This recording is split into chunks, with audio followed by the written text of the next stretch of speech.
नमस्कार, मी नेहा. न्यू स्वाद रेसिपीजमध्ये आपल्या सर्वांचं मनपूर्वक स्वागत. आज आपण बनवणार आहोत चटपटीत अशी कच्च्या पपईची चटणी. ही चटणी आपण फाफडा आणि समोशाबरोबर नेहमीच खातो, तर ती अगदी सोप्या पद्धतीने कशी बनवायची ते आपण बघणार आहोत. चला तर मग रेसिपीला सुरुवात करूया. कच्च्या पपईची चटणी बनवण्यासाठी मी इथे 2 मध्यम आकाराचे पपई घेतलेले आहे. त्यात आपण कापून घेऊया. पुढचा देठाकडचा भाग हा कापून घ्यायचा आहे आणि त्याची वरची जी साल आहे ती आपण काढून घ्यायची आहे.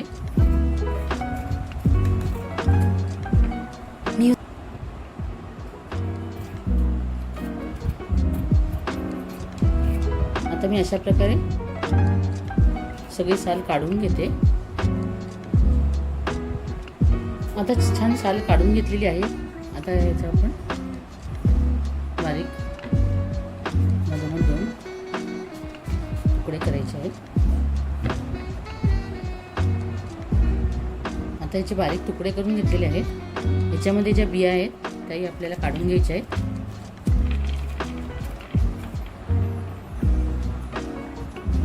आणि ही पपई अगोदरच मी स्वच्छ धुवून पुसून घेतली होती. आता याचे सगळ्या बिया काढून आता आपण किसून घेऊया. आता मी बिया काढून घेतलेल्या आहे. आता आपण किसून घेऊया. याचे बारीक बारीक तुकडे केलेले आहेत.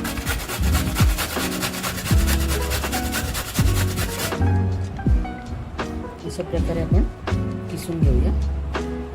आता पपई मी सगळी किसून घेतलेली आहे. आता आपण फोडणी करूया. आता मी इथे कढई गरम करायला ठेवलेली आहे. कढई गरम झाल्यावरती त्यामध्ये 2 चमचे तेल टाकायचं आहे. आता तेल गरम झालेलं आहे. त्यामध्ये 1 चमचा आपण मोहरी टाकायचे.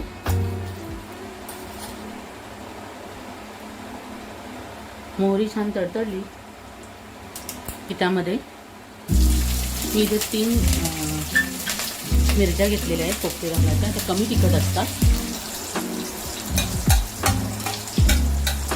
तुम्ही इथे तिखट हवं असेल तर थोडी मिरचीचं प्रमाण वाढवू शकतात. मी इथे 3 मोठ्या मिरच्या घेतल्या होत्या.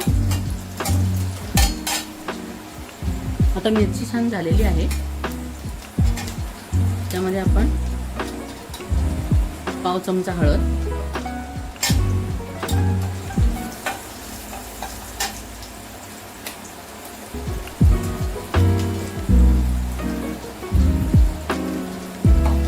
थोडासा हिंग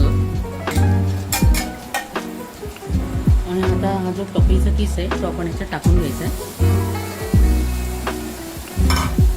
आणि छान परतून घ्यायचं.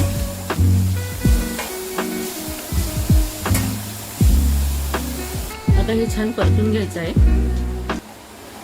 आपल्याला जास्त शिजवायचं नाहीये. एक 2 ते 3 मिनिटं आपण याला शिजवून घ्यायचं आहे.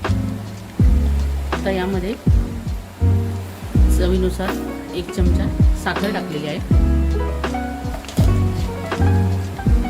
1 चमचा मीठ चवीनुसार